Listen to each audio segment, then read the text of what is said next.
What's going on, everybody? Let's talk about a DIY case annealer.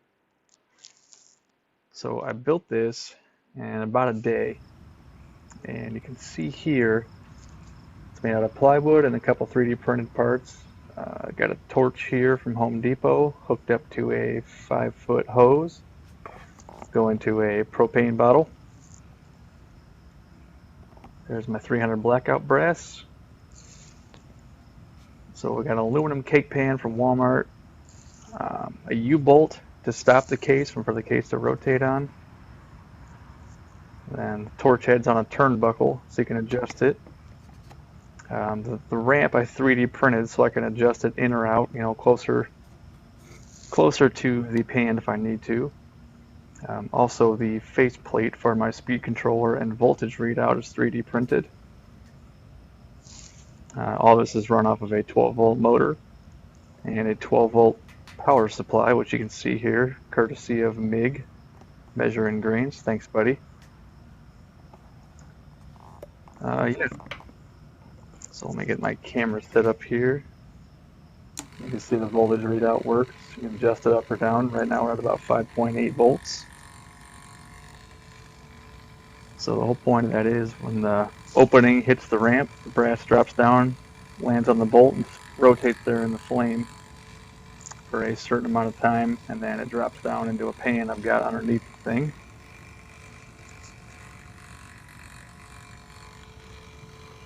Let me get my camera set up for this, and we'll light the torch.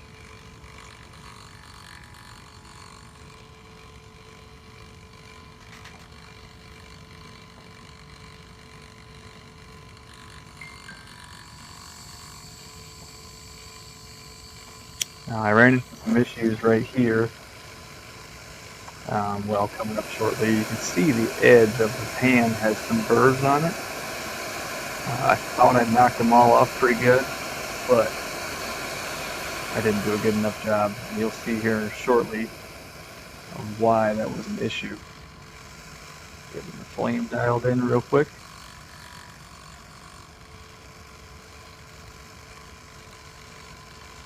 Alright. Let's drop our first case. You can see that case dancing back and forth a little bit. The burrs are making it bounce on that ramp. And it does that. Let's try it again. Oh yeah, this thing works awesome. Tell you what. Suck. Alright. Okay. So we'll cut the crap, and then I deburr these off camera, and then get it dialed in and working almost 100%. Pretty damn close. But right here, yeah, no dice. So let me cut where I turn the lights down that we can get our flame and time dialed in. Okay, we're going to try to do our best to get this out. It's kind of hard to pick up when the brass starts to glow. I could see it with my eyes, but the camera not quite picking it up. So we got the torch hitting right on the neck. See, it was just starting to glow, and then it dropped out. I'm still making a couple adjustments here, trying to get her dialed in. And you'll see this one does that stupid crap.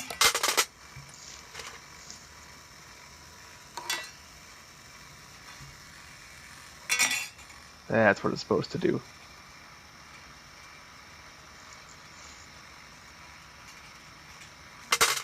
So that flame was just starting to turn colors, and the neck was just starting to glow. That's what I want.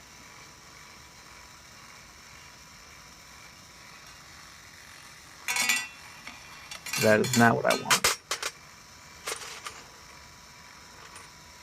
I'll throw in a clip at the end of the video after I take care of that issue with the brass dropping in all crooked. It's kind of hard to get these short 300 blackout to drop in perfect every time. I was struggling just a little bit here.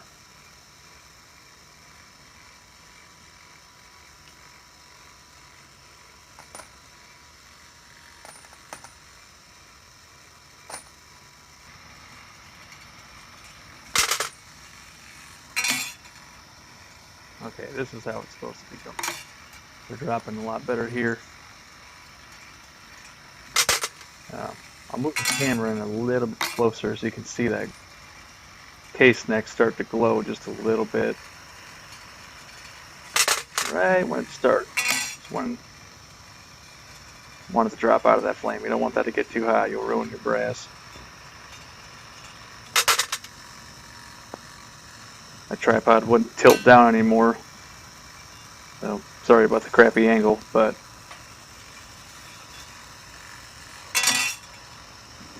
just keep an eye on that neck and see. If you look closely, you can see it's just starting to glow red and then drops out. That's what we're after.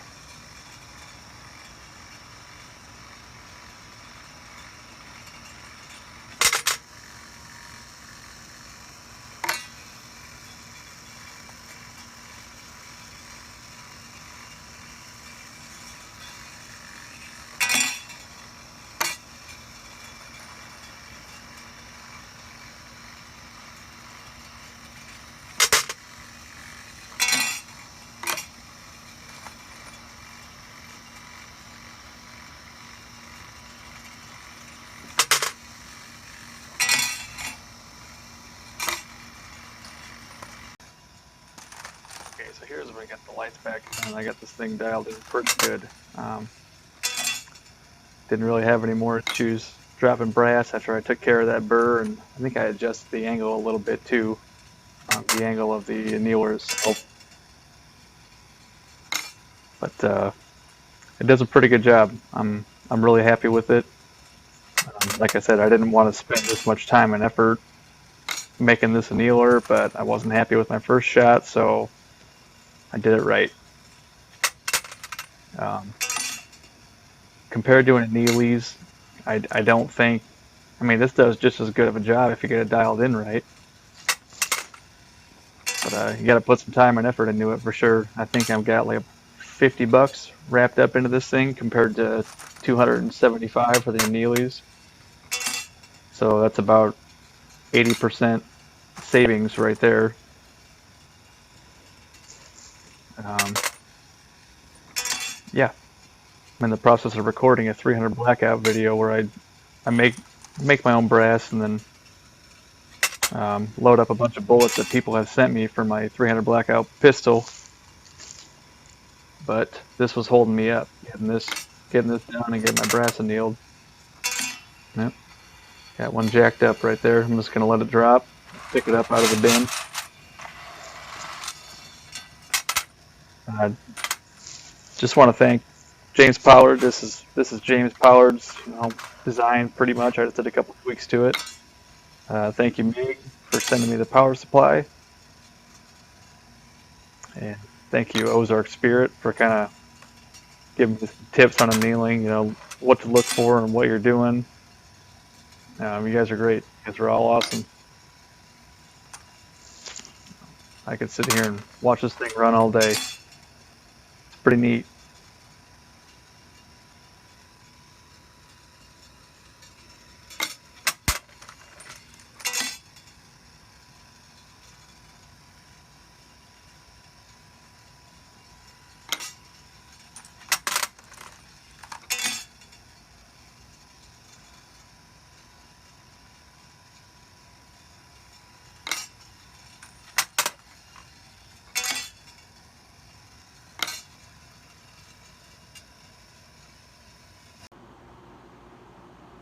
And here we have the finished product.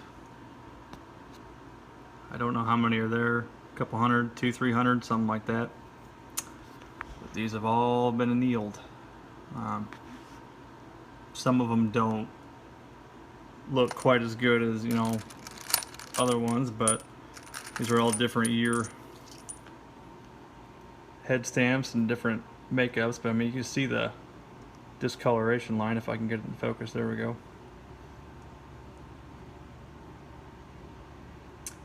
I did these right as they were glowing red. As soon as they started glowing, I took them out. Drop a handful in the pan.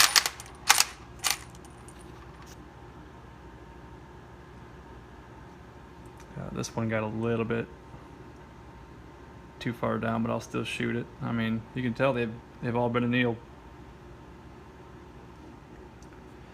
But I was not going to spend this much time and effort on building an annealer. But I wasn't happy with my first attempt at it. So I sucked it up and spent all day wiring that thing up and getting her dialed in and 3D printing a couple pieces that would help me out. So there it is. If you got any questions or trying to do one of these yourself and need to know anything, let me know. I'll answer in the comments. Alright, thanks for watching.